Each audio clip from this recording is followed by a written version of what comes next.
നിങ്ങളുടെ വാട്ടർ ക്ലോസറ്റിനുള്ളിൽ നിങ്ങൾ ഉപയോഗിക്കുന്ന വെള്ളം എങ്ങോട്ട് പോകുന്നു? നിങ്ങൾ ഒരിക്കലും അത് ഓർത്തിരിക്കാറില്ല, അറിയാൻ ആഗ്രഹിക്കാറുമില്ല.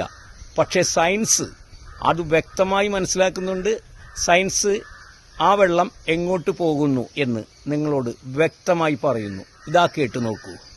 വാട്ടർ ക്ലോസറ്റിലെ വെള്ളം എങ്ങോട്ട് പോകുന്നു? നമ്മുടെ വീട്ടിലെ ക്ലോസറ്റിൽ നിന്ന് ഫ്ലഷ് ചെയ്യുന്ന വെള്ളം എങ്ങോട്ടാണ് പോകുന്നത് എന്ന് നമ്മൾ പലപ്പോഴും ചിന്തിക്കാറില്ല. എന്നാൽ ശാസ്ത്രം ഇതിന് കൃത്യമായ മറുപടി നൽകുന്നുണ്ട്. ഒരു വീട്ടിൽ ശരാശരി 10 മുതൽ 15 തവണ വരെ ഫ്ലഷ് ചെയ്യുമ്പോൾ പ്രതിദിനം ഏകദേശം 200 ലിറ്റർ മലിനജലമാണ് സെപ്റ്റിക് ടാങ്ക് വഴി മണ്ണിലേക്ക് ഇറങ്ങുന്നത്.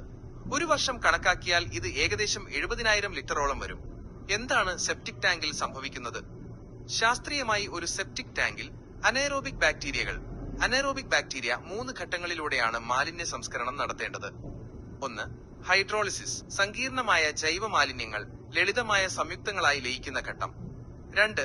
അസിഡിഫിക്കേഷൻ, വെള്ളത്തിന്റെ pH മൂല്യം 4.5 ആയി കുറയുന്ന അസിഡിക് ഘട്ടം. 3. മെത്തനേഷൻ, pH മൂല്യം 7.5 മുതൽ 8 വരെയിലേക്ക് ഉയരുകയും മീഥേൻ വാതകം ഉൽപ്പാദിപ്പിക്കപ്പെടുകയും ചെയ്യുന്ന ഘട്ടം. കേരളത്തിലെ ഭൂരിഭാഗം സെപ്റ്റിക് ടാങ്കുകളിലും മൂന്നാമത്തെ ഘട്ടമായ മെത്തനേഷൻ പൂർത്തിയാകുന്നില്ല. തൽഫലമായി പുറത്തേക്ക് വരുന്നത് pH 4.5 മാത്രമുള്ള മാരകമായ രോഗാണുക്കൾ നിറഞ്ഞ അസിഡിക് വെള്ളമാണ്. സെപ്റ്റിക് ടാങ്കിൽ നിന്നുള്ള ദുർഗന്ധത്തിന് കാരണവും ഇതിന്റെ ഭാഗമായി ഉണ്ടാകുന്ന ഹൈഡ്രജൻ സൾഫൈഡ് വാതകമാണ്. കിണർ വെള്ളം എങ്ങനെ മലിനമാകുന്നു? മാധവ് ഗാഡ്ഗിൽ റിപ്പോർട്ട് പ്രകാരം ഭൂമിശാസ്ത്രപരമായി കേരളം ഒരു അതീവ പരിസ്ഥിതി ലോല പ്രദേശമാണ്. നാം മോട്ടോർ ഉപയോഗിച്ച് കിണറ്റിലെ വെള്ളം പമ്പ് ചെയ്യുമ്പോൾ മണ്ണിലെ സ്വാഭാവിക മർദ്ദ വ്യത്യാസം, പ്രഷർ ഡിഫറൻസ് മൂലം സമീപ പ്രദേശത്തെ സെപ്റ്റിക് ടാങ്കുകളിൽ നിന്നുള്ള മലിനജലം കിണറിലേക്ക് ഊറിയിറങ്ങുന്നു. മാരക രോഗാണുക്കൾ അമീബ, ഇ കോളി, കോളി, എച്ച് പൈലോറി തുടങ്ങിയവ നിങ്ങളുടെ കുടിവെള്ളത്തിലെത്തുന്നു. അസിഡിറ്റി, pH മൂല്യം 6.5 താഴെയുള്ള വെള്ളം കുടിക്കുന്നത് ആരോഗ്യത്തിന് ഹാനികരമാണ്. അയൺ ബാക്ടീരിയ, അസിഡിക്കായ വെള്ളം മണ്ണിലെ ഇരുമ്പുമായി പ്രവർത്തിക്കുമ്പോൾ അയൺ ഹൈഡ്രോക്സൈഡ് ഉണ്ടാവുകയും വെള്ളത്തിന് മഞ്ഞനിറം വരികയും ചെയ്യുന്നു. വെള്ളത്തിന് മുകളിൽ എണ്ണപ്പാട പോലെ കാണപ്പെടുന്നത് അയൺ ഈറ്റിംഗ് ബാക്ടീരിയകളുടെ സാന്നിധ്യമാണ്. എന്താണ് പരിഹാരം?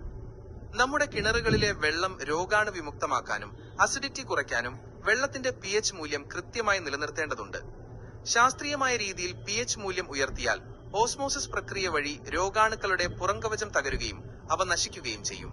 ഇതിനായി ശംഖുഭസ്മം പോലെയുള്ള പ്രകൃതിദത്ത മാർഗങ്ങൾ ഉപയോഗിക്കുന്നത് ഫലപ്രദമാണ്. അമീബിയ അടക്കമുള്ള ജലജന്യ രോഗങ്ങൾ മൂലം നിരവധി മരണങ്ങൾ റിപ്പോർട്ട് ചെയ്യപ്പെടുന്ന ഈ സാഹചര്യത്തിൽ കുടിവെള്ളത്തിന്റെ ശുദ്ധി ഉറപ്പാക്കേണ്ടത് അത്യാവശ്യമാണ്. കൂടുതൽ വിവരങ്ങൾക്കും ശാസ്ത്രീയ മാർഗങ്ങൾക്കുമായി ബന്ധപ്പെടുക.